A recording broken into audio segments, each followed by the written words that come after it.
안녕하십니까, 김홍TV입니다. 오늘은 팔란티어 정부 계약, 지금까지 어디까지 와 있고, 그리고 새로운 또 기업과의 파트너십 몇 가지 소식과 그 다음에 오늘의 이야기의 중점인 ESG에 관해서 얘기를 한번 해보려고 합니다. 바로 시작하겠습니다. 자, 팔란티어 테크놀로지 155 빌리언, 현재까지 45개의 트랜잭션을 통해 가지고 155 밀리언 정부 계약을 따냈습니다. 자, 그래프를 보시면은 2022년 지금 여기까지 그래프가 올라왔는데, 알렉스 카프에 따르면은 올 하반기가 이제 더 많은 계약을 이끌어낼 거라. 그래서 아마 그래프가 제가 볼 때는 이 이상 30까지 가지 않을까, 그 이상으로 가지 않을까 생각을 합니다. 자, 그러면은 그 탑 5는 어디인가? 첫 번째는 디펜스, 그러니까 이제 국방부에서 이제 체결한 금액 89 밀리언이 되겠고요. 그 다음에는 이제 건강 이제 질병관리본부 37 밀리언, 전체 24%를 차지하고요. 그 다음에 에너지 관련 디파트먼트에서 17 밀리언 정도, 11%. 그 다음에 홈랜드 시큐리티 이민국에서 5 밀리언, 3.5%. 저스티스 디파트먼트에서 2.6 밀리언, 1.71%. 그 다음에 섭 에이전시를 보자면은 육군이 45 밀리언을 차지하고요. 그 다음에 공군 에어포스가 43 밀리언, 에너지에서 17 밀리언, 그 다음에 푸드하고 그 다음에 이제 약 드럭 애드미니스트레이션에서 15 밀리언 정도 이렇게 차지하는 걸로 나와 있습니다. 그래서 정부 계약도 순조롭게 잘 되고 있다는 소식을 전해드리고요. 그 다음에 5월 25일 날 뉴스입니다. 스텔란티스와의 글로벌 엔터프라이즈 딜을 맺었습니다. 스텔란티스는 약 14개의 자동차 브랜드를 갖고 있는 엄청 큰 자동차계의 약간 이코시스템을 끌어가는 그런 회사라고 보시면 되겠습니다. 팔란티어와의 파트너십으로 서플라이 체인을 향상할 것이다. 그리고 자동차의 품질 관리 및 빠른 고객 전달망을 확보하고 마케팅 확대와 판매, 팔란티어의 데이터로 고객 트렌드를 빨리 캐치해서 마케팅하고 이제 판매를 더 확실하게 늘리겠다. 이런 전략으로 팔란티어와의 파트너십을 한 것으로 보입니다. 자, 잘 모르시는 분들을 위해 스텔란티스가 어떤 기업이냐? 엄청 큰 기업이죠. 크라이슬러, 다치, 피앗, 집, 마세라티, 오펠, 램, 그 다음에 뭐 시트롱, 알파 로메오, 뭐 피앗, 뭐 렌시아, 몰파, 그 다음에 푸조, 뭐 여러 가지 자동차 회사들을 통합한 회사라고 보시면 되겠습니다. 루비콘과의 스트래테직 파트너십을 맺었습니다. 루비콘은 이제 웨이스트 앤 리사이클링 이제 컴퍼니 이제 그 데이터를 콜렉트하고 이것을 어떻게 하면은 좀 더 친환경적으로 발전시킬까 이렇게 어, 연구하는 그런 회사인 걸로 알고 있습니다. 그래가지고 팔란티어의 파트너십을 통해 가지고 데이터를 같이 협력해서 콜렉트하고 그것을 분석해 가지고 어떻게 하면 미래에 어떤 디시전 메이킹을 내릴 때 더 효율적으로 운영을 할 수 있을까? 이렇게 해서 파트너십을 맺은 걸로 보입니다. 자, 그리고 이거는 제가 볼 때는 가장 큰 뉴스고 앞으로 팔란티어의 핵심을 가를 아주 큰 사건이라고 볼 수 있겠는데요. 지금 팔란티어가 준비하는 큰 그림이 있습니다. 어떤 그림이냐면은 스위스 다보스에서 알렉스 카프가 살짝 오늘 띄었죠. 오일 메이저 회사들과의 파트너십을 통해 가지고 환경 문제에 대해서 좀 더 영향을 주는, 그리고 이 오일 메이저 회사들이 지금 목표들이 다 제가 얘기했듯이 탄소 배출권을 0으로 만들겠다는 목표가 있습니다. 뭐 2040년까지, 뭐 2050년까지, 뭐 연수는 뭐 각 회사마다 다르지만은 어쨌든 간에 목표는 다 이런 환경에 이바지하겠다. 왜냐하면은 제가 앞으로 말할 ESG라는 것이 있습니다. 이게 굉장히 중요한, 투자자들한테도 중요하고 이 기관들한테도 중요하고 월스트리트 금융권에 있는 모든 사람들이 이제 중요하게 생각할 분야가 ESG 분야가 되겠습니다. 월드 이코노믹 포럼 다보스에서 팔란티오 CEO 알렉스 카프가 이렇게 얘기합니다.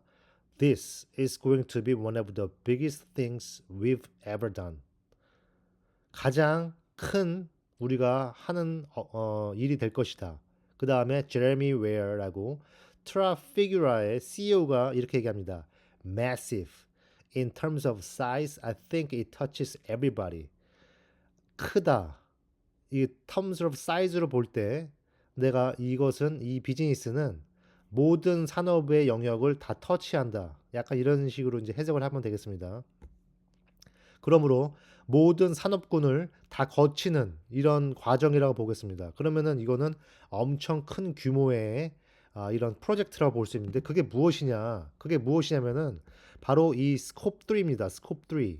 이 스콥 3 에미션을 우리는 지금 잘 유심히 봐야 됩니다. 이게 뭐냐면은 예전에 에어버스 제가 이제 영상 만들었을 때 에어버스와 파트너십을 맺으면서 Central Operating System of the Airline Industry를 만들었습니다. 그게 뭐냐면은 결국은 에어버스와의 파트너십을 통해 갖고 팔란티어가 에어라인 산업과의 표준을 만들었습니다. 표준. 이게 중요하거든요. 표준. 자, 스콥 3. 이게 무엇일까요? 그 전에 트라피규라에 대해서 알아보겠습니다. 트라피규라는 퍼블릭에 상장이 되지 않은 회사인데 아직 프라이빗 회사지만 프라이빗 메탈 트레이더 그다음에 금속을 이제 트레이드하는 회사고 세계에서 가장 큰 회사입니다. 그러니까 그 프라이빗 회사로는 그다음에 오일 트레이드하는 규모로서는 세계에서 2등입니다. 그러니까 규모로 따지면은 엄청난 양의 오일을 트레이드하고 메탈을 트레이드하는 이런 트레이딩 회사라고 보시면 되겠습니다. 이 트레이딩 회사하고 팔란티어가 이제 파트너십을 또 맺었습니다. 자, 그런데 아까 제가 잠깐 얘기했던 이 스콥 3는 무엇이냐? 자, 스콥 1부터 한번 보겠습니다. 스콥 1은 만약에 제품을 만들 때 생산 단계에서 발생하는 직접적인 이제 환경 오염 배출량을 의미합니다. 그리고 스콥 2는 뭐냐? 스콥 2는 사업장에서 사용하는 전기와 동력을 만드는 과정에서 발생하는 간접적인 배출량을 얘기합니다. 그러니까 직접적인 게 스콥 1이고 간접적으로 오염 물질을 배출한 게 스콥 2입니다. 지금 1, 2단계 스콥 1, 2는 지금 데이터 웬만한 소프트웨어로는 다 이제 우리가 그것을 트랙하고 이제 확인이 가능합니다. 근데 이제 문제는 스콥 3예요. 스콥 3가 무엇이냐? 이것은 협력 업체와 물류, 사용, 폐기 등 이 밸류 체인 전 과정에서 발생하는 외부 배출량을 의미합니다. 이것을 트랙하려면은 굉장히 데이터가 굉장히 복잡하고 굉장히 이것을 트랙할 수 있는 시스템은 현 시스템으로는 없습니다. 제가 알기로는 팔란티어밖에 없습니다. 그래가지고 지금 세계에서 가장 큰 오일과 메탈을 트레이딩하는 트라피규라라는 회사가 팔란티어의 소프트웨어와 같이 통합한 소프트웨어를 씀으로써 예전에 제가 얘기한 에어버스와의 파트너십을 통해 가지고 전 세계 에어라인의 표준을 지금 이제 거진 만들었거든요. 팔란티어가 지금 같은 맥락입니다. 이 스콥 3를 통해 가지고 지금 이제 환경 오염 물질을 그러니까 예를 들면 어떤 한 회사가 물건을 만들 때 물건을 만드는 거에서 간접적인, 직접적인 것에 그치지 않고 이 물건이 우리 사회에서 쓰여질 때 과연 이 라이프 사이클을 통해 가지고 폐기할 때까지 어떻게 사용되어지는지 그 전 과정을 이제 스콥 3라고 이제 생각을 하시면 되겠습니다. ESG라는 게 굉장히 문제가 많습니다. 제가 저번 영상에서도 테슬라의 일론 머스크가 S&P ESG에서 제외됐다는 소식을 제가 이제 얘기를 해드렸죠. 그것은 정말 말도 안 되는 가장 환경을 생각하는 테슬라가 거기서 제외됐다는 건 말도 안 되는데 2021년 테슬라의 임팩트 리포트라는 게 있습니다. 매년마다 테슬라에서 발행을 합니다. 임팩트 리포트라는 게 이것은 환경의 어떤 환경뿐만 아니라 사회적인 거나 이제 ESG 전반적인 거에 대해서 임팩트 얼마나 영향을 끼치는지에 대해서 테슬라가 그거에 대해서 이제 리포트를 내놓는데 그 첫 페이지가 바로 요겁니다. ESG에 대해서 얘기하고 있습니다. ESG는 제대로 작동하고 있지 않다. 그것은 오직 돈의 가치 대비 리스크 리턴으로만 측정이 된다. 진정으로 측정하려면 스콥 3 보고를 통해 실제 데이터를 바탕으로 측정되어야 한다. 즉, 자동차 회사라면 전기차만 많이 판다고 ESG가 올라가는 것이 아니고 실질적으로 이 자동차들이 운행하고 라이프 사이클을 통해 우리 환경에 어떤 영향을 주는지 조사하여야 한다. 즉, 중요한 것은 회사의 성장이 우리 사회에 정말 긍정적인 효과를 불려오느냐는 것에 대한 문제다. 제가 발음이 좀 안 좋았는데 죄송합니다. 현재의 ESG 측정 방법은 회사의 이익에만 초점이 맞춰져 있다. 오일 가스 회사들이 환경 점수가 테슬라보다 높은 이유가 이것이다. 우리는 이런 ESG 리포트에 신뢰하지 않고 우리는 실질적인 환경 영향에 주목할 것이다. 이와 같이 벌써 2021년 보고서에 테슬라는 ESG에 대해서 신뢰하지 않고 제대로 측정이 되지 않는다고 얘기를 했습니다. 이게 왜 그럴까요? 이게 왜 힘드냐면은 이거 데이터를 그냥 분석하는 것으로만 끝나는 것이 아닙니다. 이게 탄소 배출권 스콥 3를 분석하려면은 그 전반적인 회사의 수직 계열화를 전부 다 이해를 하여야 되고 그것을 한 소프트웨어에 녹아내려 가지고 그것을 분석하고 그리고 그것을 시나리오를 미래 시나리오를 과거의 알고리즘을 통해 가지고 이것을 또 산출해 내야 됩니다. 이것을 할 수 있는 소프트웨어는 팔란티어밖에 없습니다. 어떤 소프트웨어도 이것을 해결할 수는 없습니다. 알렉스 카프가 맨날 떠드는 게 있죠. 우리는 세상에 가장 어려운 문제를 푼다. 그게 무엇일까요? 바로 이런 겁니다. 바로 팔란티어가 이런 아무도 못 푸는 스콥 3 같은 이런 회사의 전반적인 수직 계열화를 이해하고 이것을 소프트웨어에 다 통합해 가지고 이것을 예를 들면은 탄소 배출권이라고 치면은 그것을 어떤 물건을 만들었을 때 이것이 어떤 경로를 통해 가지고 서플라이 체인을 배달이 가고 이게 물건이 어떻게 쓰여지고 그리고 그 물건이 과연 어떻게 폐기가 되는가 이런 것들을 다 분석하고 이것을 과거의 알고리즘을 통해 가지고 또 미래 시나리오를 또 산출해 내야 되잖아요. 이것을 할 수 있는 것은 팔란티어 소프트웨어뿐입니다. 예가 있습니다. 예를 들어 가지고 이제 배송하는 배송 계획자가 있습니다. 그 배송 계획자는 기후에 중점을 둔 고객을 위해 더 낮은 배출 경로를 만들도록 요청받았습니다. 계획자는 자신의 결정이 자신이 통제하는 경로의 배출에 어떤 영향을 미치는지 알 수 없습니다. 속도, 비용 및 선박 활용도와 같은 기존 정보에서 그것을 가정을 해내야 합니다. 이것은 강력한 저탄소 제품을 개발하기 어렵게 만들고 잠재적인 최적화를 놓칠 수 있음을 의미합니다. 자, 또 다른 예는 임원 보상입니다. 여러 조직에서 보너스를 마진과 성장과 같은 일상적인 성과 지표와 함께 탄소 배출량과 같은 지속 가능성 지표에 연결할 것이라고 발표했습니다. 이것은 인센티브의 강력하고 중요한 조정입니다. 그러나 재무 지표와 달리 대부분의 비즈니스 리더는 자신의 통제하에 있는 배출량을 발견하고 평가할 방법이 없습니다. 그들이 높은 배출원을 정확히 찾아내고 개선을 위해 도움이 되는 상세한 회계 및 보고 구조가 없습니다. 자, 이런 것들을 어떻게 해결을 하느냐. 자, 이러한 관찰을 순제로 경로에 적용하려면은 재생 불가능한 물질이나 연료를 소비하는 모든 활동을 추적해야 하며 이상적으로는 단일 작업, 프로세스 또는 생산 품목 수준에서 추적해야 합니다. 그런 다음에 탄소 계산을 세분화된 수준에서 실행하여 광범위한 작업의 정보를 제공할 수 있는 풍부한 탄소 데이터 자산을 생성할 수 있습니다. 이 탄소 데이터 자산을 통해 가지고 의사 결정자는 전반적인 운영 상황을 파악할 수 있습니다. 예를 들어 가지고 대체 장비에 대한 자재 비용 및 건설 계획에 대한 탄소 측정 기준을 설정하거나 이를 상업적 예측을 위한 가정 시나리오에 매핑을 할 수 있습니다. 자, 그리고 데이터 통합을 통해 조직은 격리된 소스를 배출 및 관련 비용 및 위험에 대한 완전한 그림을 결합할 수 있습니다. 자, 그리고 그것들 모델링 해가지고 우리들은 이익을 최대화하고 배출을 최소화하는 운송 경로를 또 예측할 수 있고요. 그다음에 장기적인 CO2 목표를 달성하기 위해 어떤 자산에 투자해야 되는지, 그리고 그것을 사용자는 미래의 결정을 알리기 위해 과거 결정을 분석하고 학습을 할 수가 있습니다. 지금 현재 기후 과학 정부 정책 및 탈탄소화 기술은 모두 빠르게 발전하고 있습니다.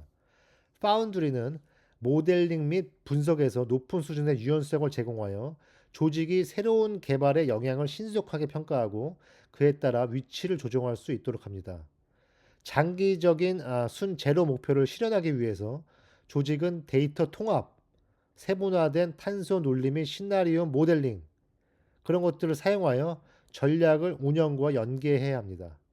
탄소 매트릭은 조직 전체의 운영에 대한 데이터에 연결되고 개별 작업에 다시 연결될 때에만 강력해집니다. 이러한 매트릭은 의사결정자가 조직의 운영 현실에 맞는 순제로 경로를 개발하는 데 필요한 빌딩 블록입니다.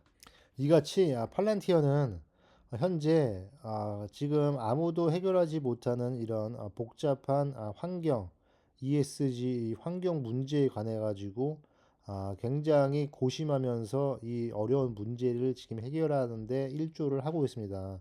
지금 가시적인 성과가 바로 우리 투자자들한테 보여지진 않지만은 우리는 이 같은 점을 인지를 하고 있어야 됩니다. 자, 이게 또 중요한 이유가 뭐냐면은 ESG가 왜 중요하냐. 그리고 환경 정책 기조상 스콥 3 공시 의무화가 진행될 가능성이 굉장히 높아 보입니다. 미국에 이어 글로벌 표준 초안에서 같은 입장을 보이면서 그 외 선진국들도 단계적으로 공시 의무화를 추진될 것으로 보입니다. 글로벌 투자자들이 분명히 이런 배출량 정보 공개를 요구하면서 압박해 올 것이 예상됩니다. ESG입니다. ES, Environmental Social Governance를 줄여갖고 ESG인데요. ESG는 솔직히 지표가 일론 머스크 말대로 이 지표를 보고 랭킹을 보고 의미가 없다고 생각합니다. 지금 측정 자체가 가능한 소프트웨어가 없고 이것을 과연 이것을 누가 밸류를 매기느냐, 이게 문제인데요. 우리가 팔란티어 투자자라면은 우리는 이 ESG에 초점을 맞추는 것이 아니라 타락해 있는 ESG에 초점을 맞추는 것이 아니라 우리는 스콥 3, 어떻게 하면 이 스콥 3를 우리 여러분들 기억하시나요? 아까 스콥 3 제가 얘기했는데 스콥 3는 그 기업뿐만 아니라 협력 업체와의 관계에서 그리고 물건이 쓰여지는 그 전 과정 밸류 체인에서 발생하는 외부 이제 배출량을 의미합니다. 이것이 어떻게 하면은 우리가 그것을 제대로 측정할 수 있고 그것을 어떻게 정보를 우리가 이용하고 미래의 그 정보를 토대로 우리가 앞으로 환경을 어떻게 하면은 조금 더 친환경 쪽으로 만들고 우리 인류가 다음 생에 우리 아이들한테 어떻게 하면 더 좋은 환경을 물려줄 수 있을까? 이것이 중요한 겁니다. 이것이 제가 아까 얘기했듯이 테슬라 임팩트 리포트에 나와 있는 그 내용인 것이고요. 팔렌티어의 소프트웨어 파운드리가 지금 왜 얼마나 세계의 이런 힘든 문제를 같이 푸는데 팔란티아가 왜 지금 힘을 쓰고 있는지, 이런 것들이 바로 보여지고 있는 것입니다. 지금 우리가 겉으로 이렇게 뭐 뉴스를 접하죠. 테슬라가 뭐 S&P ESG에서 제외가 됐다. 이런 것들 뉴스 보고 테슬라 그럴 줄 알았어. 테슬라는 역시 친환경 업체가 아니었어. 뭐 인종차별을 하는 아주 악덕 기업이야. 막 이렇게 생각할 수 있죠. 그러나 이런 가짜 뉴스와 진짜 뉴스를 구분할 줄 알아야 됩니다. 언론이나 미디어들이 그렇게 가짜 뉴스를 퍼부어도 불안하지 않은 이유가 바로 이것입니다. 알고 있으면 당하지 않습니다. 알고 있으면 절대 불안하지 않습니다.